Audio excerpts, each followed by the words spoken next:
Today, we are all in for an unbelievable treat. We have the amazing Salwa. It's almost like the resume, Salwa, is pretty crazy, but I'm just gonna read a little thing here because I want to let you do the talking. But here's I'm gonna jump in right in the middle, okay? I'm gonna say, so when Salwa is not spitting bars, leading workshops, or prancing around the stage, they are speaking their truth at rallies and marching for social justice. They hope that by being a part of these transformative spaces, combining art and activism and collectives and self-expression, they can help change the narrative of what it means to be young, queer person of color. So without any further ado, I'm going to introduce the amazing, the incredible, the wonderful, the multi-talented Salwa. I'm gonna try this last name. You've said it to me a few times, and I've been practicing. Okay, all right. I've been practicing. So wait for it. Gotcha. Abdussabur. Okay. Abdussabur, like Abdussabur. Abdussabur. See, I was working, but I didn't have. I was going strictly by memory and reading. I saw it written. Going by memory. You did better than most. You know, people will go yeah. I won't ever mess that up again, I promise. Abdussabur. Because I'm telling you, I was trying to get like muscle memory going, you know what I mean? I was trying to have it so it just flowed right out. Yeah. Right. So first off, thank you so much for agreeing to be on the artist series. It really is a pleasure. As I mentioned to you, and I say this often,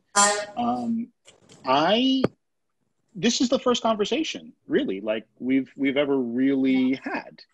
I've seen your work, I've seen you perform, I've seen your brilliance, but this is the first time we've ever actually sat down and have a conversation. So, so welcome. How are you? Talk to me. Wow, I am. First, all praise and mercy it's to the Lord. I have been busy. If there's anything that I could describe, and I know that I'm definitely going to be getting a little bit more busy as the weeks progress. Not a little bit, actually a lot. But even outside of work, because, you know, we live in a system where, you know, in capitalism, where our work is our value. It just so happens that I love the work that I do. So it doesn't feel like work. Overall, I just been feeling real, just real blessed, honestly. That's the honest truth. That's the honest truth. That's great. That's great. It's really good to see you. I know for a little while, you were like cross country. Yeah. Right? You were hanging out in LA for a little while? Definitely. Yeah. How long were you out there? Yeah, I was in LA for about a year, in and out. You know, starting from the time that I was going down there to do interviews, and from the time that I was like finishing up my program out there. But yeah, I was in LA for a year. Nice. Because you're originally from New Haven. Yeah. Right, like born and raised in New Haven. Okay, cool. Me too. So, what? You know, but us Elm City, us New Havenites. You know what I mean? Correct. Always. Honestly, I heard every time when I hear somebody, it wasn't until the last 5 years where I heard people are like, well, I'm from Colorado and I just love New Haven. And I'm like, y'all are valid. I'm not coming for y'all. But it's nice. You know, there was a time where you grew up in New Haven and it was like, you just knew everybody was from New Haven. Like there wasn't really like, I'm from. It was just like New Haven all of our life. So. Here's what I tell people all the time, right? It's like because nobody, it's a simple and very subtle thing, but nobody seems to pronounce the name of the city right. Okay, So here's a quick primer for those people who are not from here, okay? And we know, us natives, we know as soon as we hear it, I was like, oh, you're not from around here. Okay, so if you're not from around here, you will tend to say New Haven. I'm going down to New Haven, New Haven. If you are from around here, you will say New Haven. Correct. It's a subtle difference. It's a subtle difference, but we hear it right away. Right away. New Haven. No. It's New Haven. Correct. Right? Yes. Also, other piece, when people say Wally instead of Whaley. It's a no for me. or Golfy. Golfy, right. Golfy. Oh, yeah. Bless their little hearts. All right. They're going to learn. They're going to learn today, at least. Right. So Salwa, so it's like you do so much. It's hard to know where to start. One of the things that I read, and I see this in a couple of different places, I hear this thing about, you're sort of like this natural born artist. These various art forms, I don't know, they just seem to come so easily to you. And I'm not saying that it's easy, because I know you work, and I know you work hard, but you make it look like anyone can just write an amazing fire poem or like sing a song, like cover a song better than the original. So I don't even know where to, again. So where did you start? Like, how did you realize you were an artist? Like, what was the thing that was like, oh, this is what I want to do for the rest of my days? Like, what was that like for you? Yo, I love this question. And the way you asked it too. So it all started 7th grade. I'm, going to a college preparatory school, family black and brown, all my teachers are white. And we have a poetry slam, 7th grade versus 8th grade. And in our school, the upper class and the lower class versus is crazy. And so, my teacher, she introduced me to poetry, and I was spoken word, and I just kind of liked it like a lot. And so, the days leading up to this, 7th grade versus 8th grade battle, mind you, also being bullied during this time, like very quirky kid, dark skin, black, and a Muslim. So I'm wearing hijab, and, I get picked on for that because I look more international than I do American, but more American than anything. And I remember, this is so funny. I remember the night before the performance, my poem included a song, Christina Aguilera's You Are Beautiful, and a poem I wrote. And when I had performed the night before, they gave me critiques, and I cut the whole song out, and I just did a poem. And I stayed up all night writing this poem. I go to the poetry slam, people go up, I do my poem, everybody's, someone just went hard. Wow. And it was the most, and I'm giving shivers even talking about it. Like, it was the most thunderous applause I had ever gotten. Like, this kid, quirky, Muslim, black, all that. Wow. And it was being heard in a way that I had never been before. Yes. And I remember I won. Naturally, I won the performance, and I was walking through the halls, and for the first time, people were like, "Yo, that was dope," giving me that. Oh my God! And I was a 7th grader, so the fact that I was a 7th grader that won too, people were like, right, wow. You set the bar high for yourself. Right, and so from there, it just skyrocketed.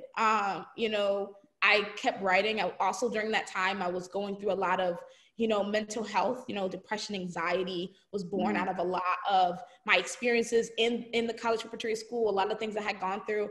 And so poetry became a tool to literally, like, I couldn't understand certain traumas, but the only way I could understand it without damaging myself was using poetry. Yeah. So I have like journals on journals on journals of just spoken word and journaling and things that I needed to express. And so from there, you know, the community really was about it. And then as I continued to perform and do all the things I did, you know, I was doing performances, and then so easily, you know, got connected with the word and doing spoken word and helping other young people get connected to spoken word, and then activism, and how easily activism came to me. Of course, duh, like, I'm Black, I'm from New Haven, and it's really what in Yale, like, come on now, like, I cannot be an activist. And, you know, spoken word taught me to speak truth to power. Not just, it started off with speaking truth to power myself, but it taught me to speak truth to power to, quote unquote, the man. And that is what got me into community organizing. Like, poetry, art was what got me there. And so then I always find myself just in these spaces, and not in amazing community spaces, but it grew, like, started to branch out into New York, started to branch out into other places where I found I was always called to beautiful melodies of art and activism. Like, it was inseparable for me. And so that's kind of how just everything continued to grow from there, and has gotten me to where I'm at now, where, you know, back in New Haven, shout out to COVID, you know what I'm saying? But everything happens for a reason. It truly does. It truly does. I love that. You know, the piece that is so fascinating to me, and I think I'm curious about, I'd love to hear more if you're willing to share, is the way in which I hear you talking about art as belonging. The way that, you know, you had this pivotal kind of spoken word experience, and it was like before spoken word, it was one experience, and then after spoken word, you know, all of a sudden there was this kind of acceptance, this kind of, you know, belonging to a thing. And I wonder if you could say more about how that shows up in your art, and where you see that today. And I'm curious about that. So, like, belonging in art. Wow. When you don't feel like you belong, like, you know, of course, start off where it was, you know, being bullied. There's so many intersections of my identity, you know, Black, Muslim, queer, you know, femme, androgyne. The list goes on. Statistically, you know, born a statistic. And so art has always been a place for, I don't know what to say, the rebellious, for the people who don't seem to find belonging in a society where we're taught to lose ourselves, to assimilate, to be, you know, all of that. Like, and so art has always just been a start off place for belonging. Period. It's just, you know, it's one of the few spaces, you know, where I can talk my shit. I'm sorry, language. You know, and say what needs to be said. Like, art taught me to say what needs to be said, when nobody else wants to say it. And that comes through art, learning how to love yourself unconditionally and abundantly, so that you can fight for others. That's art. Like, or that can be your art, you know, that can be art for you. I'm a firm believer that if you do anything at a high enough level, it becomes art. You know, anything you do that you love and that you put yourself into, and that you hone and you craft, and you know, that over time becomes your art. You know, I think Michael Jordan was an artist, for example. Kobe Bryant was an artist, right? You know, it wasn't just a basketball player, it's like an artist. Look at the Come on now. No, it's a special way. It's a special way that people move and live in the world. So So here's what I'd like to do, if I can. I'd like to toss on a little piece of your work. Wow. If you don't mind. Can I do that? Go ahead. All right, cool. Let's see. I'm gonna pick. See if I can get there reasonably easy here. Share computer sound. Well, you know what? I should cue this up first before I. There we go. Okay, perfect. All right.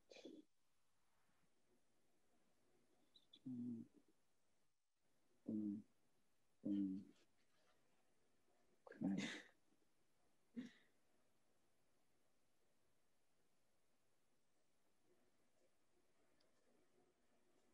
Let's go full screen. There we go. Can we hear that? Thank you guys so much for everything. For real. Thank you. Honestly, I'm trying to stay focused. You must think I got to be joking when I say I don't think I can wait. I just need it now. Won't you swing my way? I just need some strength. I just need some love. Tired of messing with these languages, baby. I just need a thug. Won't you be my one day? You could be the one. You can start with a handshake, baby. I'ma need more than a hug. Girls can never say the one. Girls can never say how. Girls can never say they need it. Girls can never say now. Girls can never say they want it. Girls can never say how. Girls can never say they need it. Girls can never say now. Oh, now, baby. Get it to me like you need it, baby.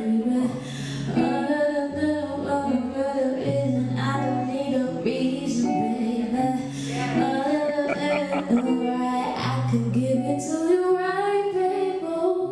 Please don't get in your feelings. I can be real good. Please don't get in your feelings. Oh, I need some love.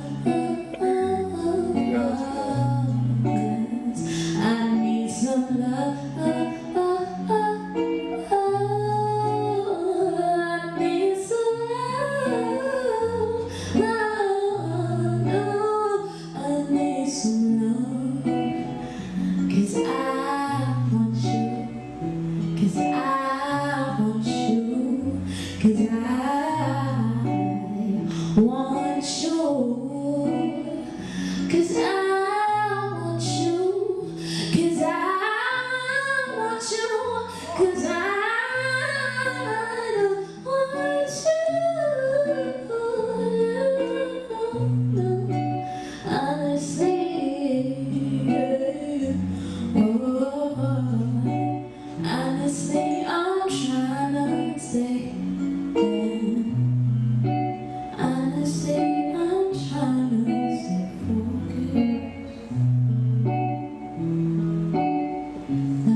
Wow.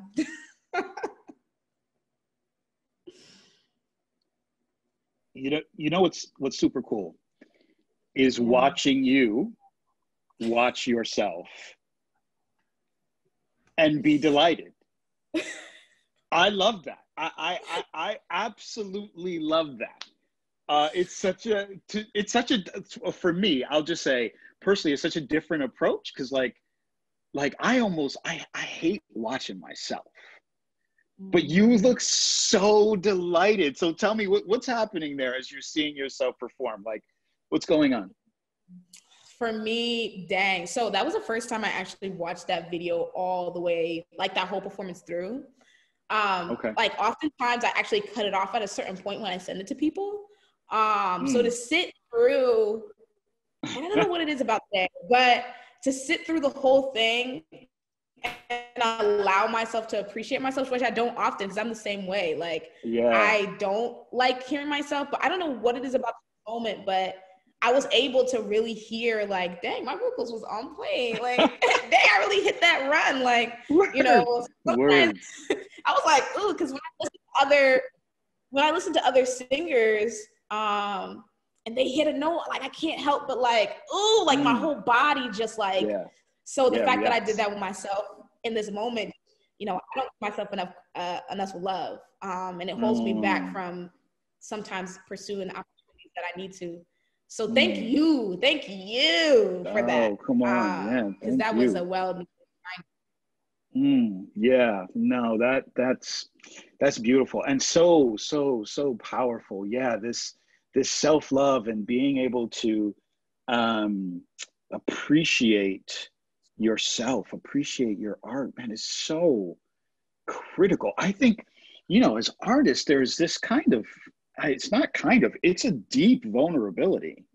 You know, we're putting stuff out there with no, you know, once it leaves you, you have no control over how people receive it or how people will interpret it or what's going to happen to it.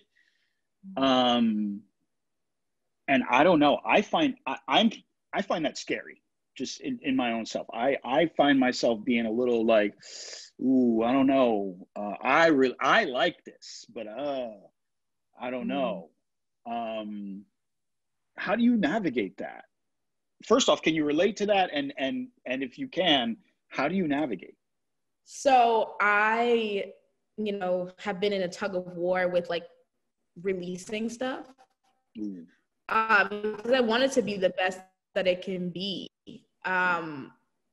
Especially as a Black artist, you know, we have to, or we live in a society where we have to be exceptional. And as much as, you know, we don't, you know, as much as we don't want to ascribe to that, like, I don't mind being exceptional, like, you know, but, you know, sometimes it's like beyond, you know, the access and the resource there. But, you know, I get excited when people hear my stuff and I, you know, let them, you know, I have a couple of drafts out on SoundCloud. And so when I see that there's like 300 people that listen to it, I'm like, that's to me, I'm like, dang, people really listen to it 300 times. Like, wow, you know, and it's the draft that I made on my phone on GarageBand. Like, you know, for me, probably when I get to a point when I do release my EP, inshallah, by the end of the year, I may feel that fear, but honestly, I be bopping to voice recordings of myself that I did in my room with a piano, and it's just me and a piano, and I got my voice recording, and I'll be sitting in my room, and I'll be bopping to that to myself. Like, I have so many, you know, songs, poetry, and things that, you know, sometimes when, you know, those days you just want to listen to your own music, like, I do that. Like, I just be bopping to my stuff. I be like, listen, you know, Beyonce isn't giving it to me today. You know, SZA, I love her, but she's not giving it to me. I need me. You know, I need me. So I'm excited to get to that point where I do get scared, because that means I must be doing something right. You're pushing on that edge. So I've heard you mention this a couple of times, and I'd like to just ask you about it. And it's actually the subject of one of the poems, probably many poems that you have, but the one that I saw was for Citywide Open Studios a couple of years ago, maybe 2016, I'm not sure. A few years back, Citywide Open Studios, and you're talking about wanting to be, but you're not. And I'm not going to do it justice. So can I play it? Wow, I haven't listened to it in a long time, but let's do it. We're all in this together. He's gentle with me. All right, okay. Because you just mentioned something, and yeah, I'm let me see. All right, let me pull it up and not just give it too much preamble. We only got so much time. All right. Here we go. You remember this? You recognize it? All the way, but let's listen to it. Let's see what we got. This is what we do. This is what we're doing. Okay. All right, here we go. It's called Forcing. I want to be pretty like that. Like skinny, not fat. Like cute girl on Instagram, light skin, big butt, greasy curls and all that. Make niggas want to turn their backs on a dark skinned cat who's just wants to love her fat.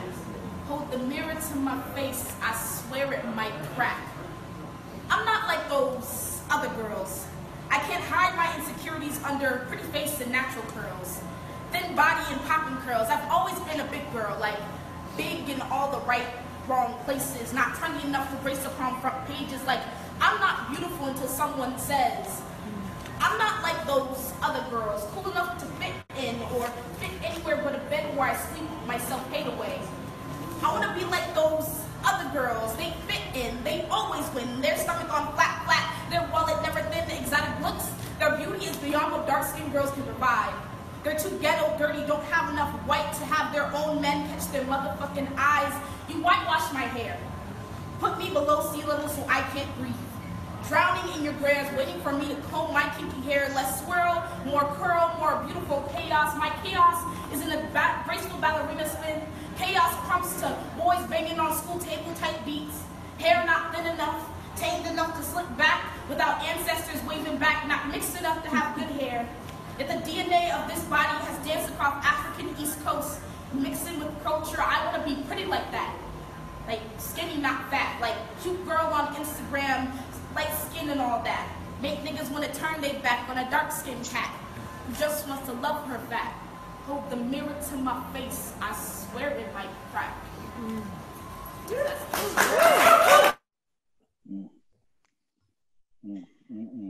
Period. Oh, sorry.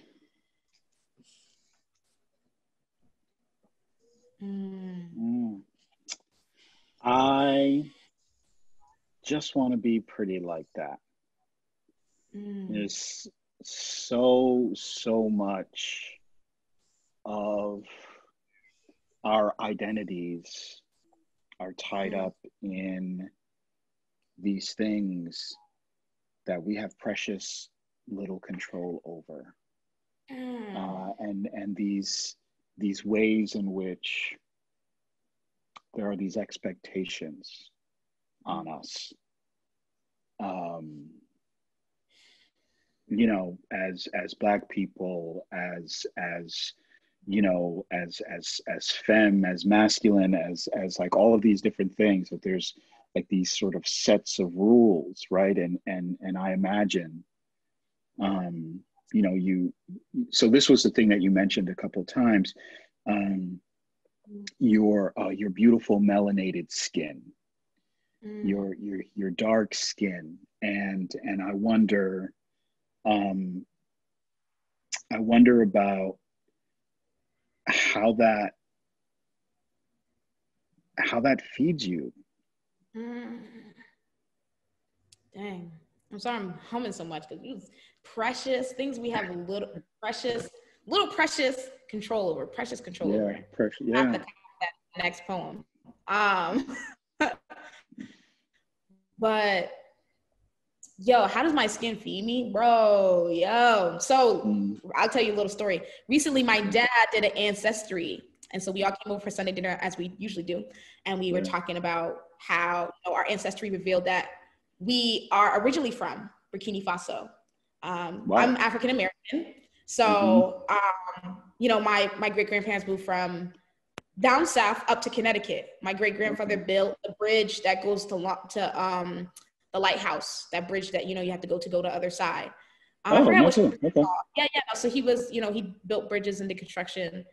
And so my dad's family has been here for a couple of generations, but, you know, did that great migration up to the north. So being Black, and another thing I'll add to the narrative also is going back even more. The first time I went to go see the African American History Museum in Washington, D.C. when it first opened. Yeah. And I actually had a panic attack because my mom also did an ancestry, and it showed that I was African American, that my history that my parents and my parents' parents were enslaved. And when I went to the museum, and I was like, I don't know how old I was, pretty young at this time, teenager. I had a whole panic attack going through the first part in the slave trade. It was like, became real. I feel like we talk about Black oppression and struggle as like a nightmarish folktale, whatever. Right. But me physically going through that experience and learning and being in an environment just engulfed in this unfortunate and disgusting and treacherous history that America continues to try to suffocate, but is suffocating itself by trying to erase.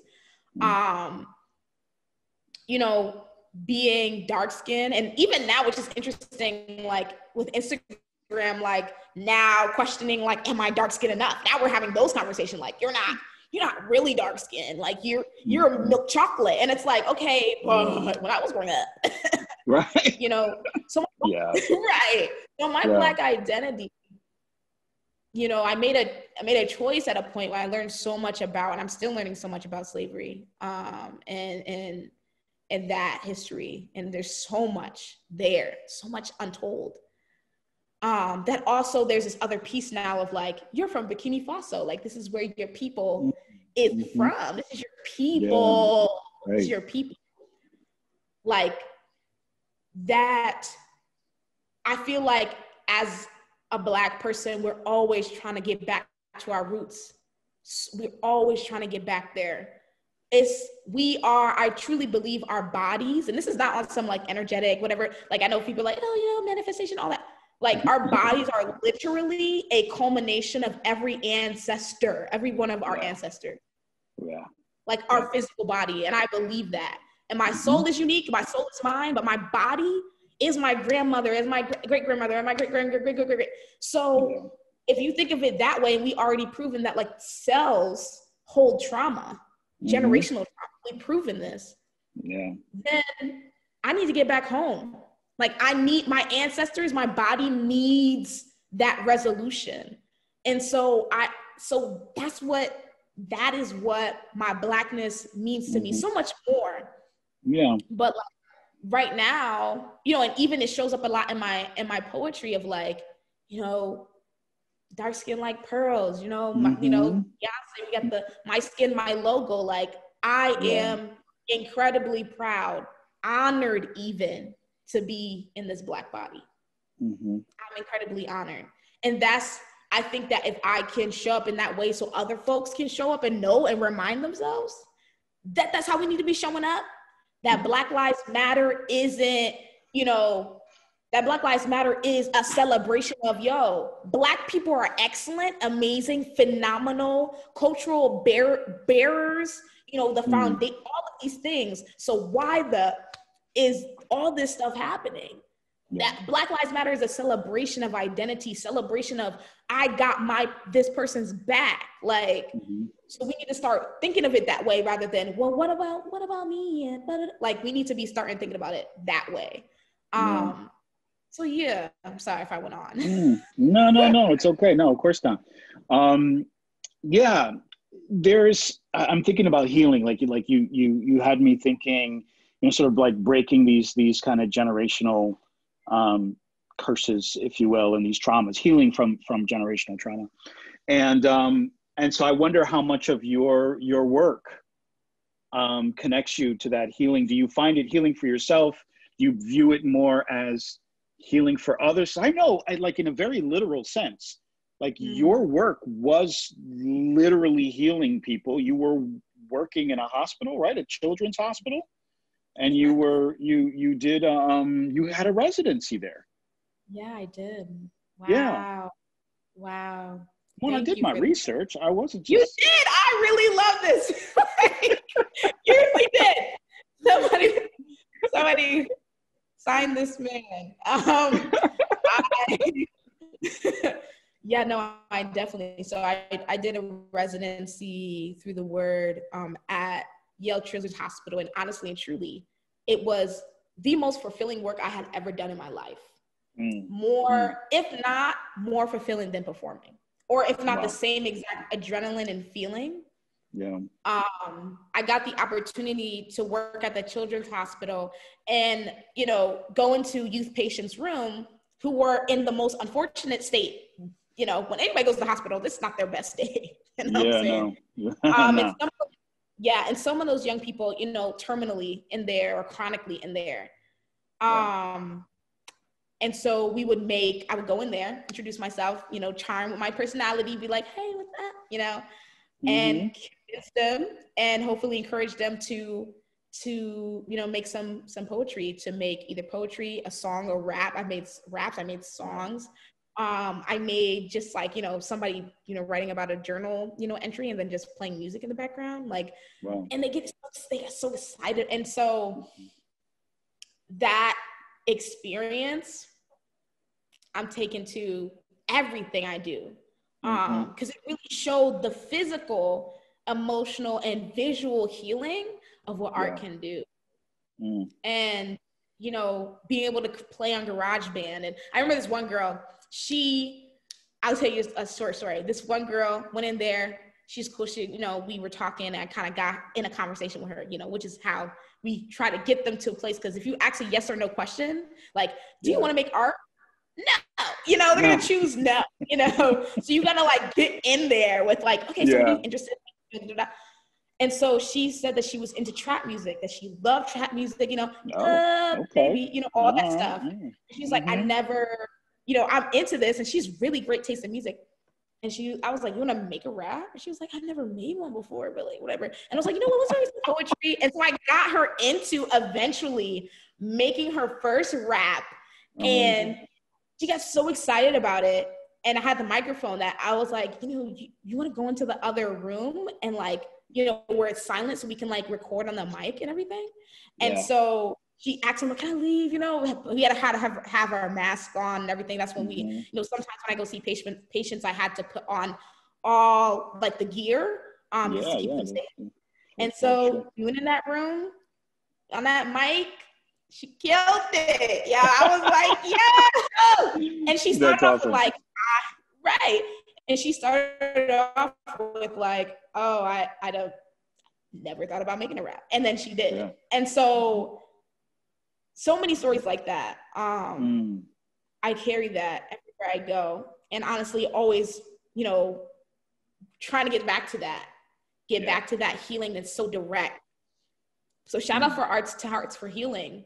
For giving me that opportunity to work in the hospital. It's such a privilege. And honestly, the last thing I'll say about that is I got to wear a stethoscope. So there was like a stethoscope, I think it's what's called, where you hear your heartbeat. Is that what it's called? So it was a stethoscope that recorded heartbeats. So a part of the thing that we were doing is we were recording people's heartbeats and making music to them and making poetry and things like that to them. And so I'd be walking through the hall in my funky outfits, my stethoscope, my clipboard. And I thought to myself, wow, I did not finish college. I got my GED and I'm here at Yale Children's Hospital with a stethoscope meeting with patients. And I don't even have a degree. I don't have any certifications. I just have art. That is my certification. That's the power. And crazy power. Crazy powerful. It is powerful.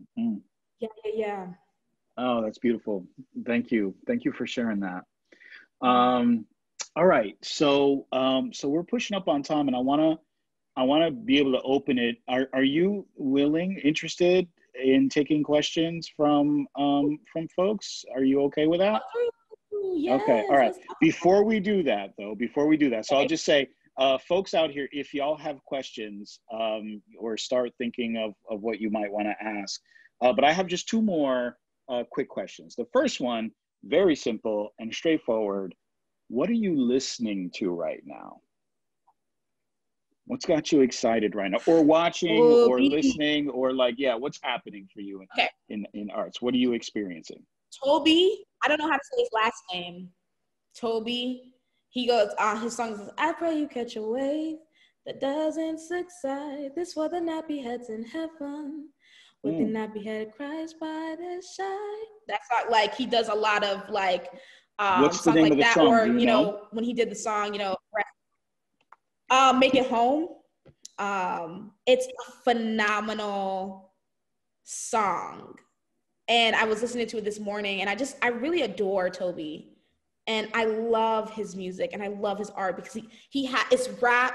He has such poetic lyricism, as well as just like all the things that it's all of it. So that's what I'm really inspired by, and I love listening to right now is Toby. I know exactly what you're talking about. Yeah. Yes, Awesome. yes. Yeah. All right. Let me see if I can. Let me see. Here we go. I'm gonna put him in the chat, so if folks want to see it, they can. There's the chat. Also, shameless local love, Stout, of course. All right, okay. Right on. Right on. Nothing shameless about it. That's what we're doing here. Yo, honestly, if you don't know Stout, you better find out. Find out. Yep. Find out now while you can. Right. Last question is, what haven't I asked you that I should have asked you?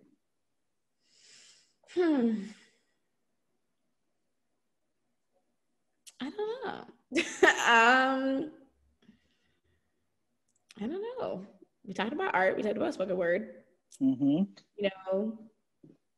I would say, I think we hit it all. I guess activism. We didn't really talk about activism. We didn't talk about activism too much. Yeah, and how it shows up, intersects. We talked about it a little bit. We touched on it. Yeah.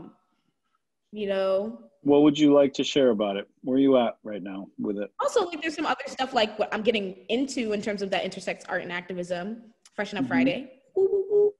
Okay, talk about it. What's up with that? I've heard you talk about this a few times, but let's hear about it. Yeah, no, I'm so excited about it. I'm repping Freshen Up Friday hella hard right now. So there's a couple of things that I'm getting myself into when it comes to being an artrepreneur. I love that title so much. And it's not until recently that I've added social entrepreneur to the list of things that I identify with in terms of my work. And shout out to Caroline, because she was really the one, Caroline Smith, who, affirmed me and was like, sis, you are an entrepreneur. I was like, okay. So when it comes to art activism, I just started my work with that and community organizing, and doing organizing for safety, housing, and jobs in New Haven. And like I said, it was inspired by spoken word and just that same fire there went into the word, and just continue that activist work in so many ways through my art, but also through community organizing. And so I found myself now recently doing Freshen Up Friday, which is New Haven community cleanup, where where we bring folks together from all over the community to clean up, to do service in the community. Growing up, as the streets, between streets, you can see the economic disparity, the redlining, the racism.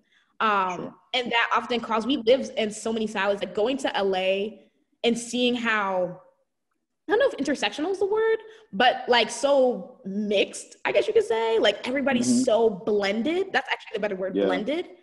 Yeah. And then coming to New Haven, New Haven probably having the same amount of diversity, yet being even just straight up segregated, segregated, ridiculously segregated.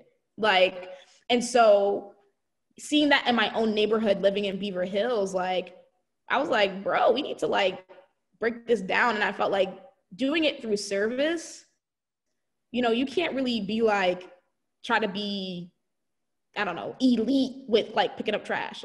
You could, everybody's on the same level. And so, I've been doing these Freshen Up. It's about this 9th time that we're coming up on next week that we did the Freshen Up Fridays. Did an article with New Haven Independent, and has been thriving and amazing. And I believe. I just believe in it so much. I think that it's the cure to, you know, what the violence we're experiencing in our neighborhoods when we, you know, show up like on period. Because I don't want to wait. Like I've said, like I don't want to wait until a young person lose their life because of neglect. Yeah. Like from property owners, from the city, from ourselves. Like, I can't be complicit in that. Yeah. Yeah. It's ultimately us, right? Like we're responsible for sure. I hear such strong Ubuntu philosophies in everything you do. This notion that we belong to one another. You know, that I can't be good unless you're good. The better you get, the better I become. It's really beautiful. Pardon me.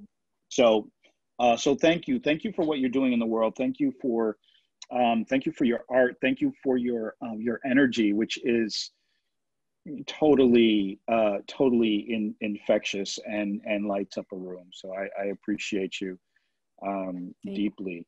I'm glad New Haven gets to get a closer look. All right. Does anybody have any questions for the magnificent Salwa or Salwa the Mighty? What do you like? Ooh, magnificent sounds great. Magnificent. Also, Mighty's cool. Yeah. Magnificent Salwa the Mighty. We'll go with right. that. Right. That's a flex. That's a flex. I don't know why. Why do we need to choose? What are we out here choosing for? Right. We can have all the things. Correct. Any questions among the folks here? Don't be shy. She is pardon me, excuse me. I appreciate it. I use both, but I say the ones who love me say they. they, pardon me. The ones who see me say they. Yes. Cool. So Salwa, what's next for you? What's coming up? What do you got coming up? Wow. So what's next for me is Black Haven.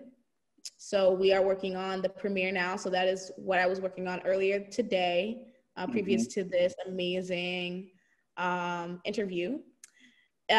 Is a short film festival. Black Haven is a short film festival that will feature artists, Black films, and that will be happening in November. Nice. Okay. No, wait, are you producing a film? Oh no, you're frozen for a second. Oh no. Or maybe I'm frozen. Salwa, are you there?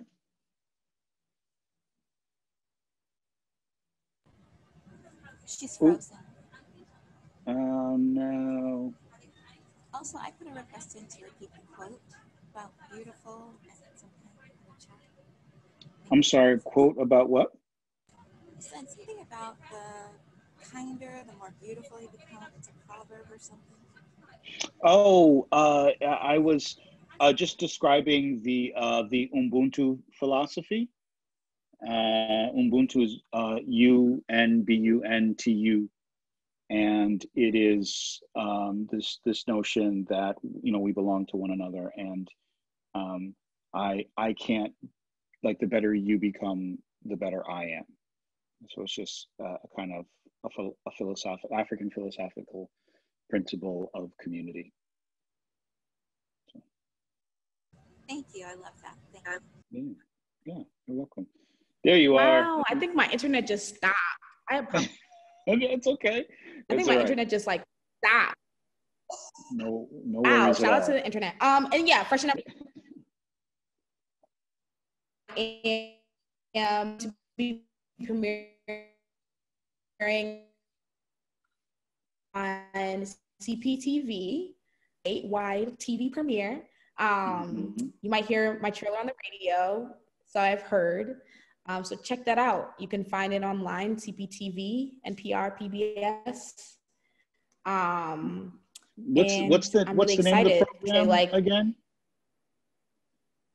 it's called Where Art Thou? I sent you the Where link Art in Thou? the Yes. T. Okay. Yeah, actually, yeah, it's in the chat. Yeah, it's in the called Where chat. Art Thou. Yes. Yeah. So it should be in the chat. Like, totally come check it out. I'm super excited. Feel like this is like a cool moment to be, you know, having to come back from LA and then, you know, because of COVID, but still like getting so much love from my state now, from my state. Word. Stay wide. You out here. So yeah, I do like a live. Yep, you know, low key. Yeah. We'll see how low that key stays. How long it stays low. We'll see. Well, so this has been. Go ahead. Real low. I got range. No, you do. Okay. I know. You said. I was wondering if you wanted to, because I did prepare something. I close you out with like a short little. Yeah. No. If you want it, please, by all means, take us out with that. That would be magnificent. Cool. Is my camera and everything working? Sound good? Because I know I had to switch Wi-Fi. Okay, so right now it's like catching up with you. So yeah, it looks like yeah, there's like a little bit of a delay, but like I can hear you fine, but there's a little bit of a delay. Okay. As long as you can hear me, I won't move too much. Yeah. Okay. All right. Ready when you are. Okay. Right.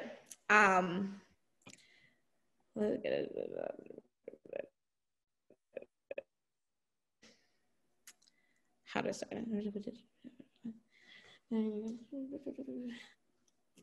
Destined to rise in a society morally compromised. While I reach for the sky, trying to dodge 100 bullets before I reach my tribe. Trying to stay alive, trying to save myself. Resilience is my wealth. God, they never appreciate the ones worth the fight. They love this world more than they love to fight. Igbo landing should have taught you something. Enslaved and chose the sea and chose free. Now I'm fighting for my freedom. I'm never gonna stop till we all be everything we were destined to be. No more stealing lies for your greed. The oppressed, distressed, you better believe. Modern day genocide. Using viruses to reset our lives. No one shall we play your silly games. We coming for your neck as a prize. Modern day genocide. The power lies within you and I. Don't turn your back on your tribe. Keep your fist up to the Most High. That's all. Incredible. Well, it has been an honor and an absolute pleasure to talk to you. Thank you so much for your honesty, for the work that you do, for the art that you're creating. I cannot wait to see how things unfold for you. So hugs, all the love, and right, just keep doing what you do. Yeah. Blessings to you. Amplify that right back to you. I'm gonna have to get you on one of my songs. I'm not gonna lie. Oh, that drum be on point. You know, these drums, they're ready for you and at your service whenever you. Come on, man. I'm out here at your service. Thank you so much. We'll talk to you soon. Yeah. Talk to you soon. All right. Peace.